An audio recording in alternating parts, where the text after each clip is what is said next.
Anil, do you know how to identify business opportunities? No idea. Divya ma'am, how can one identify business opportunities? Well, most business opportunities starts with an idea. It is this idea that develops into business opportunities. Let me explain that to you.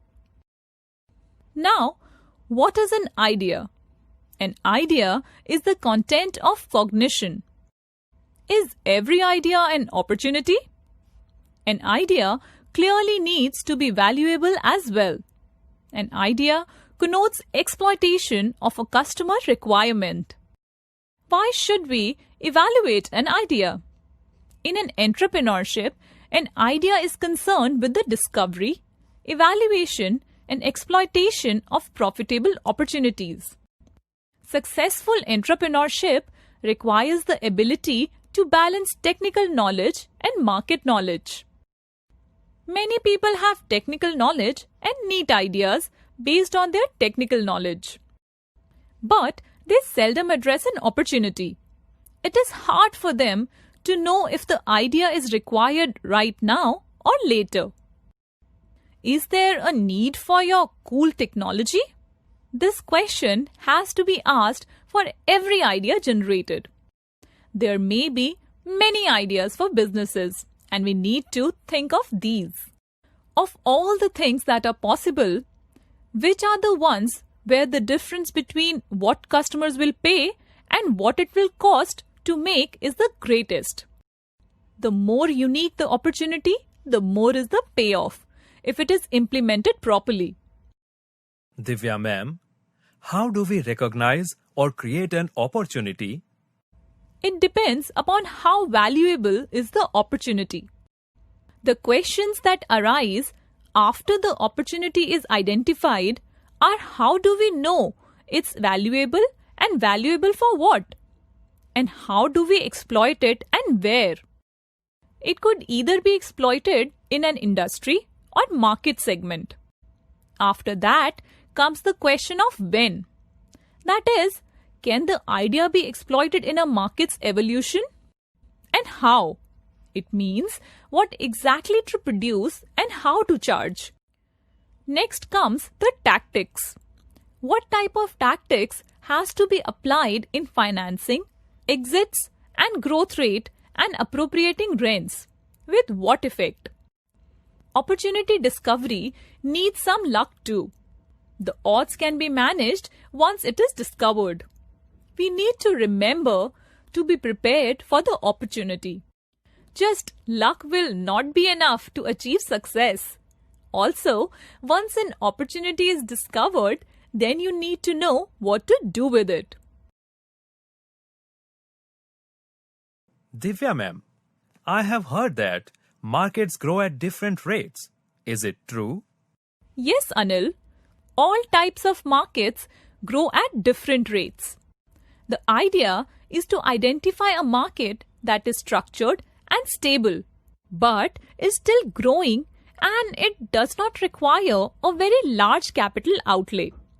The graph shows the market size and how it grows along with time span.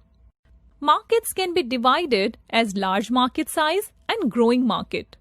You need to identify a market niche that provides high value to customers so that to achieve success as an entrepreneur. Customers are reachable and can be addressed. There are no major brand loyalties if you know how to reach out to your customers. The payback to the customers can be identified and is repeatable. The benefit to the customer in monetary terms exceeds or at least covers your costs plus a reasonable profit. Potential for product expansion and being a market leader. Industry should neither be highly concentrated or highly competitive. After identifying the market potential, you need to concentrate on economics. Economics? How can this factor play a role in entrepreneurship, ma'am? Let me explain that to you. Economics flows with time. You need to check the time for positive cash flow.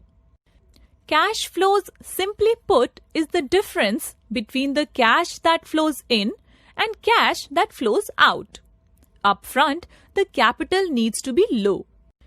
Research and development requirement, both initial and ongoing, needs to be low. High gross margins is the difference between the selling price and the cost of manufacture. The personal harvest is what is in it for you. The venture should be high strategic value to a potential acquirer. Pharmaceutical firms acquire entrepreneurial firms for more than what it is worth because it is of strategic value for them. Many times, technology startups that have accumulated losses and modest sales get acquired for many times their worth.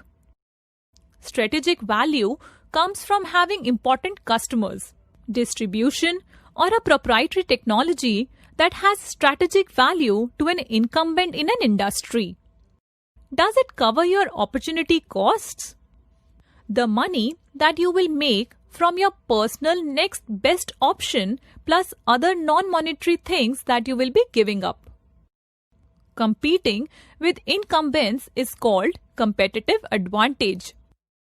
The questions that arise here are: can you compete with existing players if they enter? Can you produce at low costs? Can you achieve economies of scale? What are the entry barriers for your competitors? When you can calculate all these, you will become a successful entrepreneur. That was really very informative, Divya ma'am. I will note these down. Thanks. You are always welcome, Anil.